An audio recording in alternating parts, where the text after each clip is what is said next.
त्रिशिरा त्रिशिरा का वध और खर के साथ युद्ध। अष्टादशः सर्गा 18। यहाँ से पढ़ना प्रारंभ करते हैं। जय श्री राम। श्री गणेशाय नमः। श्री गणेशाय नमः। खर को युद्ध करने के लिए राम के सम्मुख जाते देख त्रिशरा नामक सेनापति खर के पास जाकर बोला, हे स्वामिन, आप इस साहस के कार्य के लिए रुकिए और अपने बदले मुझ पराक्रमी को राम से लड़ने के लिए नियुक्त कीजिए। देखिए, मैं इस महाबाहु राम को युद्ध में मारकर अभी गिराई देता हूँ। त्रिशरा ने श्री राम की मृत्यु का लालच दिखा खर को संतुष्ट कर लिया और जाओ लड़ो ऐसी आज्ञा पाकर राम से युद्ध करने के लिए चल पड़ा। श्री राम ने त्रिशरा को अपनी ओर आते देख धनुष को टंकार कर उस पर तीखी बाण छोड़ते हुए उसे रोका। श्री राम और त्रिशरा का वह तुमुल युद्ध बड़ा भयंकर था। ऐसा प्रतीत होता था मानो अति बलशाली सिंह और गजराज लड़ रहे हों। जब त्रिशरा ने श्री राम के माथे पर 3 बाण मारे तब बाण के प्रहार से कुपित और उसे सहन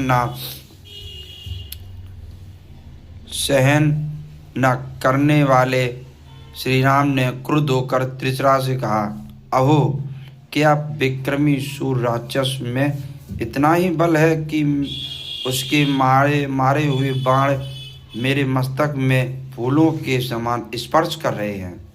यह कहकर जोशीले राम ने कुपित होकर विषधर सर्प के समान 14 बाण त्रिशरा की छाती में मारे।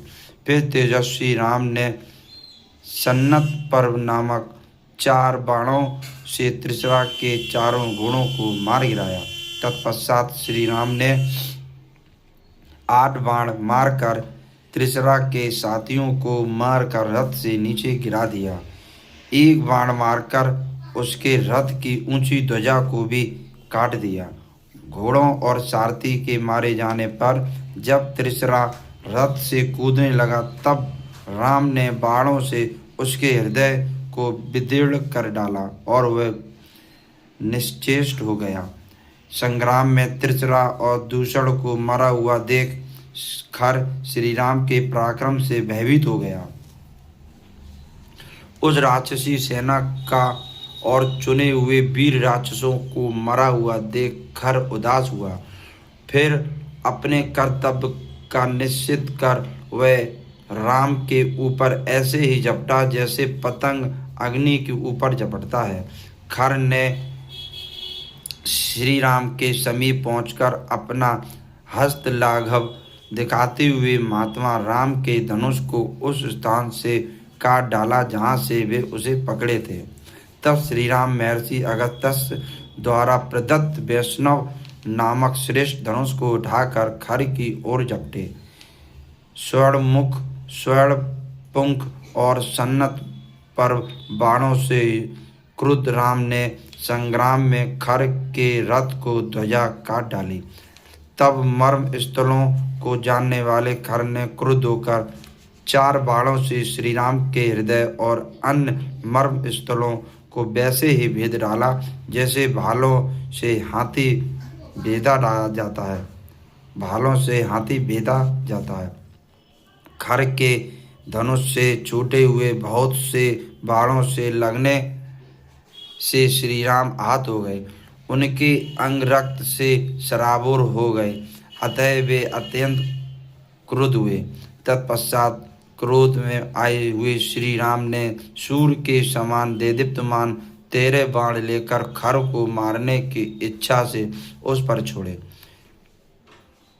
1 बाण से रथ के जुए को, 4 बाणों से चारों घोड़ों को और छठे बाण से खर के सारथी के सिर को, 3 बाणों से रथ के 3 बाँसों को, 2 से रथ की धुरी को और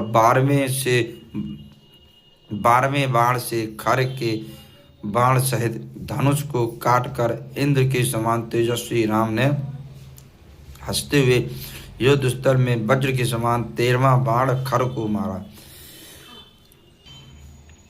धनुष के टूट जाने, रथ के भग्न हो जाने, घोड़ों और सारथी के मारे जाने पर खर हाथ में गदा ले रथ से कूद पड़ा और रणभूमि में खड़ा हो गया। एकोनविंशः सर्ग 19। राम द्वारा खर की भर्त्सना और उसकी गदा का भेदन।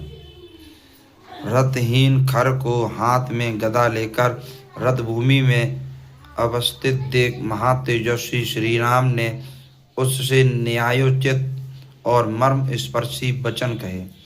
हे वीर, हाथी घोड़ा रथ आदि से परिपूर्ण विशाल सेना का स्वामी बनकर तूने सर्वलोक निंदित और घोर पराक्रमी किए हैं। जय श्री राम। आज इतना ही। कल से मैं यहाँ से पढ़ना प्रारंभ करूँगा।